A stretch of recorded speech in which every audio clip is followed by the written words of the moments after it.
Admiral Sarah Chen stood at the floor-to-ceiling windows of the International Space Defense Command, ISDC, watching the sunrise paint streaks of orange and pink across the Rocky Mountains.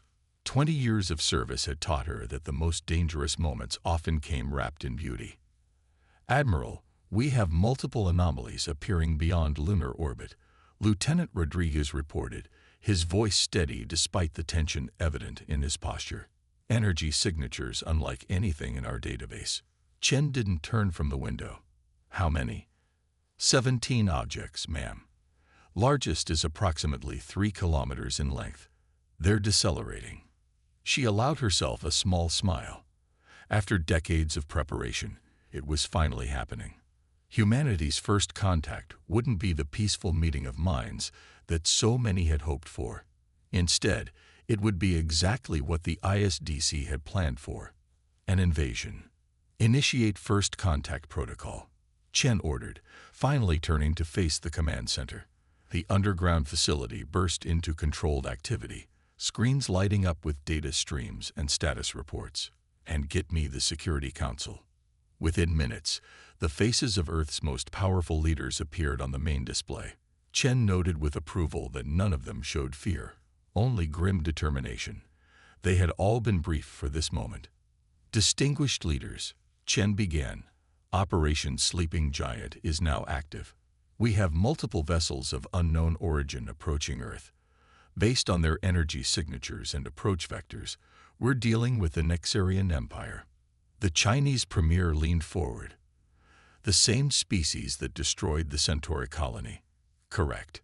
Their standard procedure is to target apparently primitive civilizations, offering them the choice between submission or annihilation.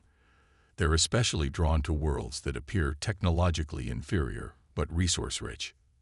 "Then our deception has worked," the Russian president observed.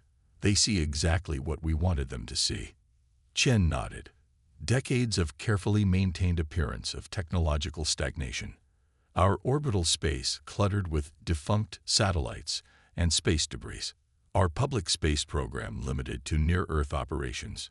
Meanwhile, she pressed a button, and a new hologram appeared, a three-dimensional map of Earth's orbit.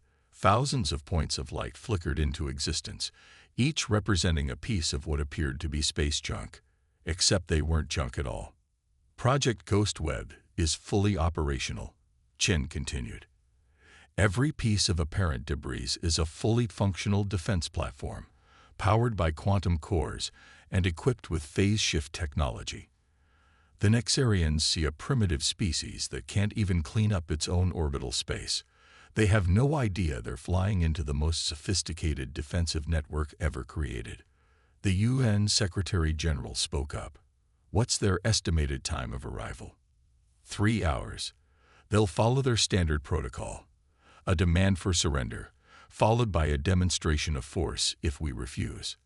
They typically target polar regions for their first strike, minimizing civilian casualties while maximizing visible impact." "And we let them make the attempt?" the British Prime Minister asked. Chen's expression hardened. "We let them think they're in control.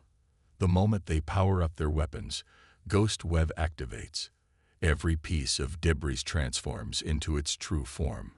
They'll find themselves surrounded by a defense grid that's been waiting for them for years." The American president leaned back in his chair.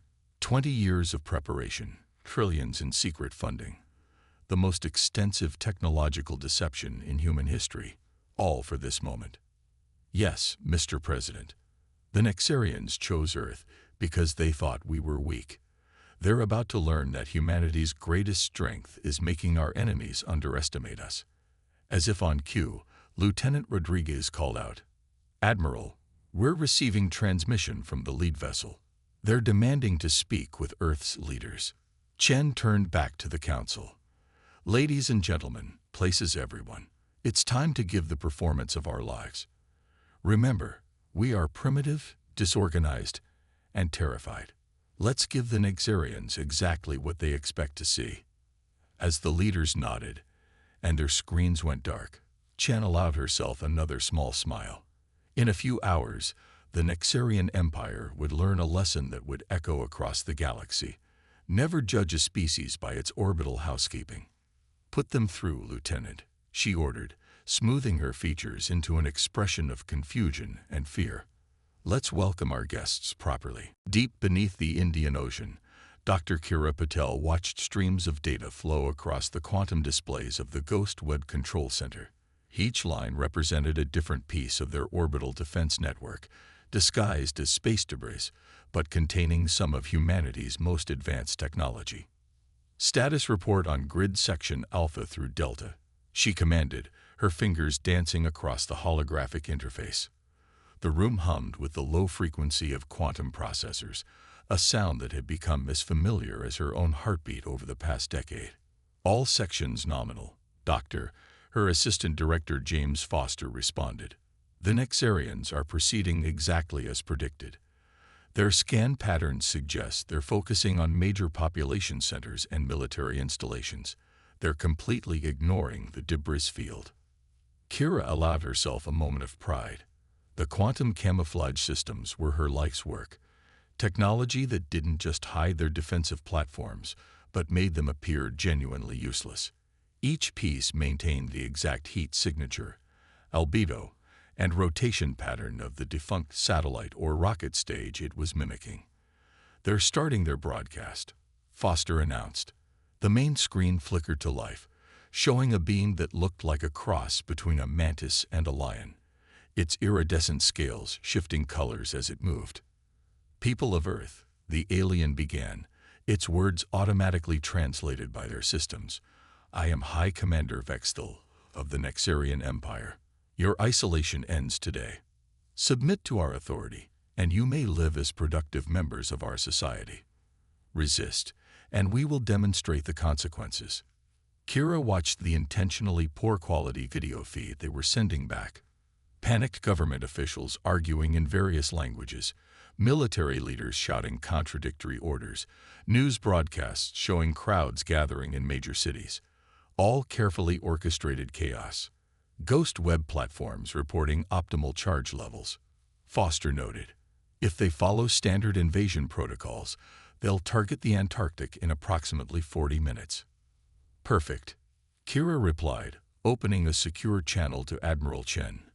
"Admiral, quantum cores are primed and ready. The moment they power up their weapons, we'll have more than enough energy to initiate a full-spectrum response." "Excellent work, Doctor." Chen's voice came through clearly. "How are the new additions performing?" Kira pulled up a separate display showing their latest improvements to the Ghost Web. "The phase shift modifications are holding perfectly. Even if they somehow detect something unusual about our debris, they won't be able to lock onto anything. The quantum uncertainty field makes each platform exist in multiple states simultaneously until the moment we choose to reveal them." She paused, watching as several Nexarian ships moved into what they thought were optimal firing positions. In reality, they were surrounding themselves with dormant weapon platforms. "There's something else, Admiral," Kira added. "We're picking up quantum signatures from their ships that match our theoretical models of their FTL drive systems. If we time this right, we might be able to capture their propulsion technology intact." "Ambitious as always, Doctor," Chen replied with a hint of amusement. "Let's focus on surviving their attack first." "Of course, Admiral.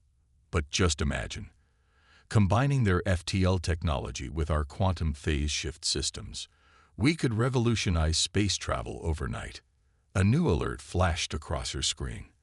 "They're charging weapons," Foster reported. "Energy buildup detected in their main fleet."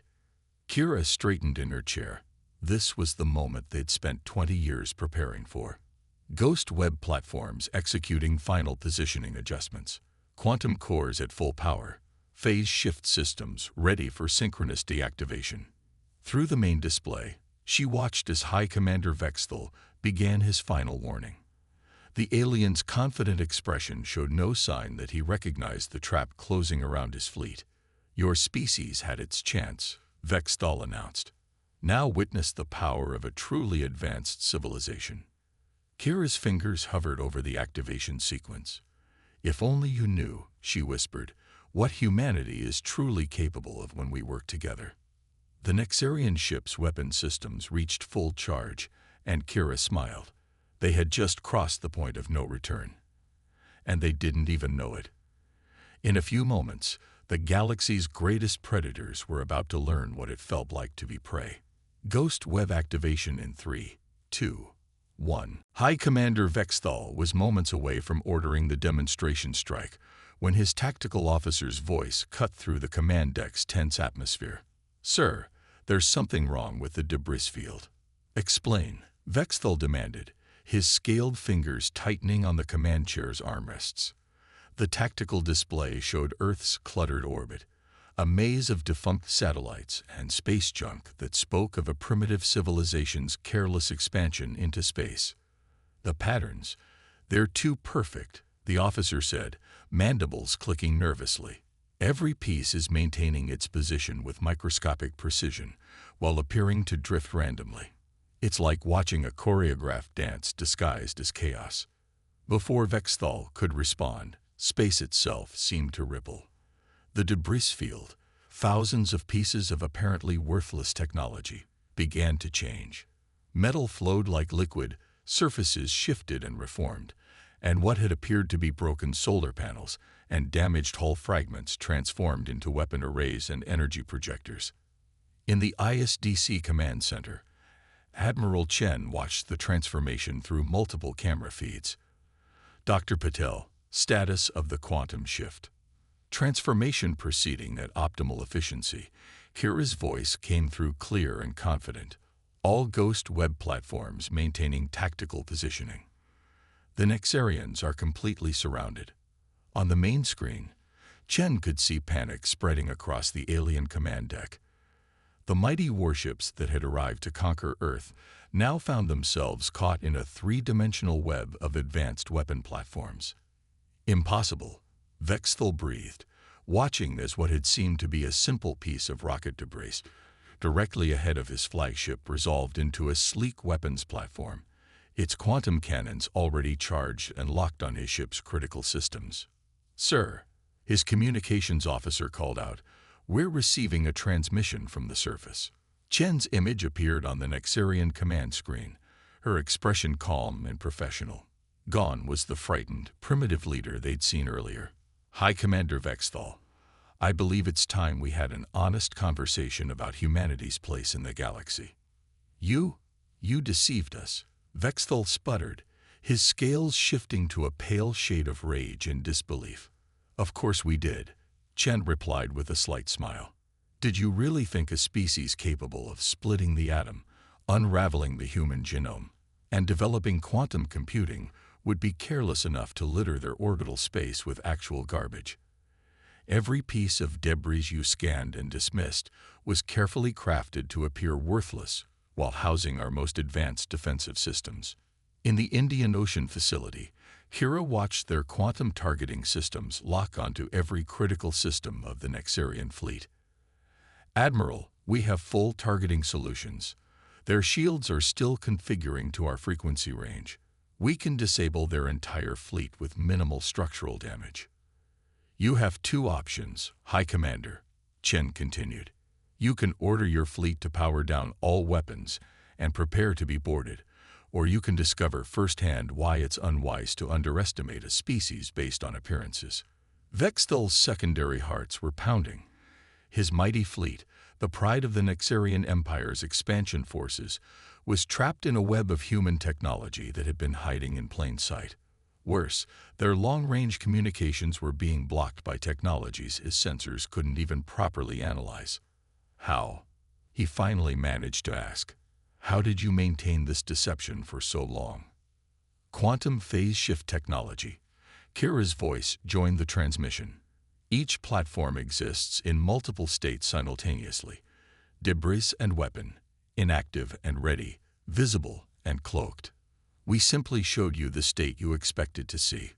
Your own prejudices did the rest." Chen leaned forward slightly. "Your empire has a history of targeting seemingly primitive worlds, High Commander. Did it never occur to you that one of them might learn from the other's mistakes? That we might prepare a welcome worthy of your Expectations. In the Ghost Web Control Center, Foster reported multiple energy spikes from the Nexarian fleet. They're trying to power up their FTL drives. Kira's fingers flew across her console, initiating quantum interference field. Their drive signatures are already mapped. They won't be going anywhere. Your time is running out, High Commander, Chen said calmly. Surrender, or we'll be forced to demonstrate that humanity's technological advancement isn't limited to defensive capabilities. Vexthal looked at his tactical display again. Every piece of debris they'd dismissed, every bit of space junk they'd mocked, had transformed into a weapon of war. His fleet was surrounded, outgunned, and trapped by a species that had turned their own arrogance against them. Well, Chen prompted, what's it going to be? High Commander Vexthal stared at the quantum display showing his fleet's tactical situation. Each of his 17 warships was surrounded by dozens of human weapon platforms. Platforms that had, until moments ago, appeared to be nothing more than space debris. The humans' deception was total, and their trap was perfect. Sir, his tactical officer reported, we're detecting quantum-level targeting locks on all critical systems. Engines, weapons, life support. Their technology. It's unlike anything in our database. In the ISDC command center, Admiral Chen watched the Nexarian command deck through their quantum surveillance systems. Dr. Patel, status of their FTL systems. Completely neutralized, Kira responded. Our quantum interference field has them locked in normal space. They're not going anywhere without our permission. Vexthal's scales shifted through various colors before settling on a deep blue, the color of resignation in his species. You understand, he said slowly, that the Empire will not stand for this humiliation. When our fleet fails to report back. Oh, we're counting on it, Chen interrupted. In fact, we're hoping they'll send an even larger fleet next time. You see, High Commander, humanity didn't just prepare for this invasion. We've been preparing for the war that comes after it. She gestured, and new holographic displays appeared around Vexthal's command deck, showing massive construction facilities hidden in asteroid fields throughout the solar system. Each facility was producing more ghost web platforms, quantum weapons, and phase-shift defensive systems, while your empire was busy conquering primitive worlds. Chen continued, humanity was learning from every encounter, every invasion attempt against other species. We studied your tactics, your technology, your weaknesses. The debris field was just phase one of our defense plan. In the Indian Ocean facility, Kira pulled up another set of displays. Admiral, the quantum core network is fully charged. Should I begin the demonstration? Proceed, Doctor. The space around Earth seemed to shimmer as thousands of new signatures appeared on the Nexarian sensors. Hidden asteroid bases revealed themselves, their surfaces flowing like liquid metal to expose shipyards and defense platforms. What had appeared to be simple mining operations in the asteroid belt transformed into massive military installations. Impossible, Vexthal whispered. The resources required. The coordination. 20 years of unified purpose, Chen explained. When humanity discovered we weren't alone in the galaxy, and that many of our neighbors weren't friendly, we did what we do best. We adapted, we prepared, and we worked together. Every nation, every resource, every breakthrough in quantum physics and materials science, all directed toward one goal, survival. Kira's voice came through again. Admiral, we're detecting attempts at short-range communications between their ships. They're trying to coordinate a synchronized weapons burst. A brave but futile gesture, Chen said to Vexthal. Would you like to see what happens when you fire on our platforms? Dr. Patel, please give them a small demonstration. A single piece of transformed debris near the Nexarian flagship powered up its quantum weapons. The energy beam that lanced out was precisely calculated. It sliced through the flagship's outer hull, carved a perfect circle through 3 decks, and emerged from the other side without detonating a single power conduit. That was approximately 2% of that platform's maximum output, Kira reported clinically. The beam was phase-shifted to ignore all but specific atomic structures we targeted. We could disable your entire fleet without killing a single crew member, or we could vaporize it instantly. The choice is yours. Vexthal's command staff looked to him, their scales showing various shades of fear and disbelief. The mighty Nexarian Empire, which had conquered dozens of worlds, now found itself at the mercy of a species they had dismissed as primitive. The next few minutes will determine not just your fate, Chen said, her voice firm but not unkind, but the future relationship between humanity and the Nexarian Empire. Choose wisely, High Commander. Will you be remembered as the leader who started a devastating war, or the one who opened diplomatic relations with Earth? In the Ghost Web Control Center, Foster reported multiple power signatures dropping across the Nexarian fleet. They're powering down weapons. Kira smiled. Quantum cores holding steady. All platforms remain in optimal firing position. Vexthal rose from his command chair, his movements deliberate and formal. Admiral Chen, on behalf of the Nexarian Empire, I surrender my fleet to Earth's authority. I request diplomatic dialogue. 3 months after the Nexarian surrender, Admiral Chen stood in the newly constructed Orbital Diplomatic Center, watching Earth rotate beneath her. The space station, previously disguised as a cluster of defunct satellites, had transformed into humanity's first official extraterrestrial embassy. The Galactic Council's representatives will be arriving within the hour, Dr. Kira Patel announced, joining her at the Quantum Blast viewport. Our sensors detected their ships entering the solar system 10 minutes ago. Chen nodded, noting how different Kira looked in her formal diplomatic attire compared to her usual lab wear. And our friends are ready for the show. The Nexarians. Kira smiled.